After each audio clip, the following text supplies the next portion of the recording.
More than any other president, Obama has prosecuted truth-tellers known as whistleblowers.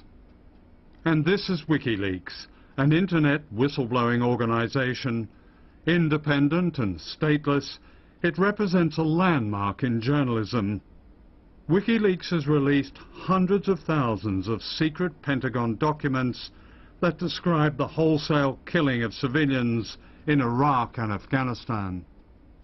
In the information that you have revealed on WikiLeaks about these so-called endless wars, what has come out of them? Looking at the enormous quantity and diversity of these military or intelligence apparatus inside the documents, what I see is a vast, sprawling estate, what we would traditionally call the military intelligence complex or military industrial complex, and that this sprawling industrial estate is growing, becoming more and more secretive, becoming more and more uncontrolled. This is not a sophisticated conspiracy controlled at the top. This is a vast movement of self-interest by thousands and thousands of players all working together and against each other to produce an end result, which is Iraq and Afghanistan and Colombia and keeping that going. You know, we often deal with tax havens and people hiding assets and transferring money through offshore tax havens. So I see some really quite remarkable similarities. Guantanamo is used for laundering people to an offshore haven which doesn't follow the rule of law. Similarly, Iraq and Afghanistan and Colombia are used to wash money out of the US tax base and back. Arms companies. Arms companies, yeah. I mean, what you're saying is that money and money-making is at the center of modern war, and it's almost self-perpetuating. Yes, and it's becoming worse. What happens when WikiLeaks runs into the United Kingdom, which has some of the most draconian secrecy laws in the world, such as the Official Secrets Act?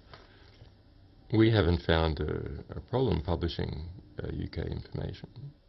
I mean, when we look at the Official Secrets Act labelled documents, we see they state that it is an offence to retain the information, and it is an offence to destroy the information.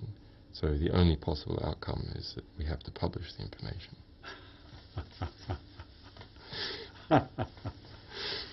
And that's what which we have done on many, many occasions. I noticed one that I had a personal interest in was one that from the Ministry of Defence, classified document that equated terrorists with investigative journalists as threats. And Russian spies. And Russian spies. Yeah, as in fact, in many sections of that report, investigative journalists are the #1 threat to the sort of information security of the Ministry of Defence. That was a 2,000-page document on how to stop leaks from the Ministry of Defence, which we leaked.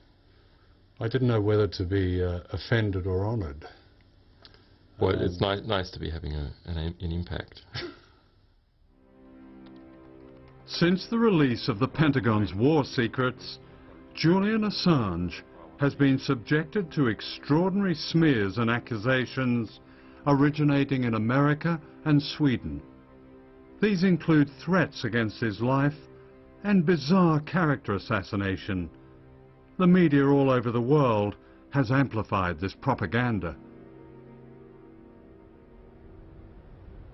This secret Pentagon document states clearly that US intelligence intends to destroy trust in WikiLeaks by threatening whistleblowers with exposure and criminal prosecution, thereby discrediting truth-tellers. How do you feel about whistleblowers as an essential part of democracy? Do you approve of whistleblowers?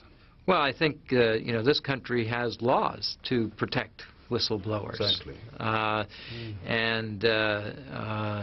And I think that there have been instances in our history where shining a light on something is important to do.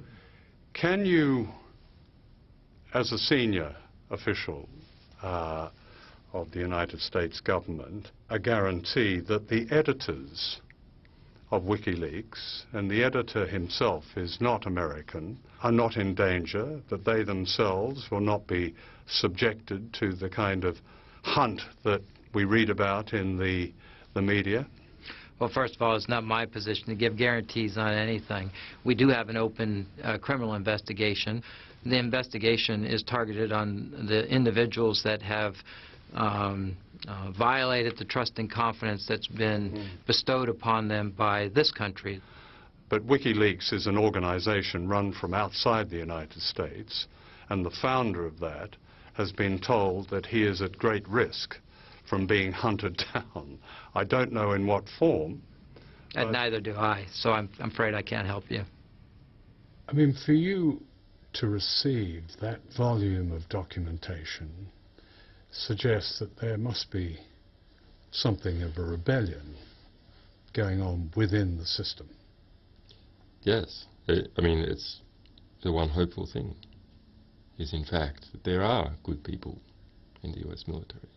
And some of those people have had enough. It's sort of another way of being a conscientious objector. And in fact, arguably a far more powerful way of objecting to the war.